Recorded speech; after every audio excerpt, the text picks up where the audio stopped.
บ้านเบิ่งบังเอิญได้พบลาอายได้มา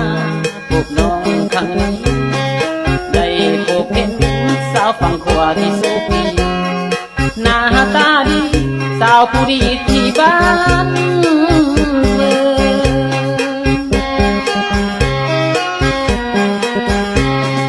แก้มเบิ่นๆสาวเบิ่นๆคนสาแม่นแล้วนาสมสายได้มาเห็นสาวผู้งามที่โสพี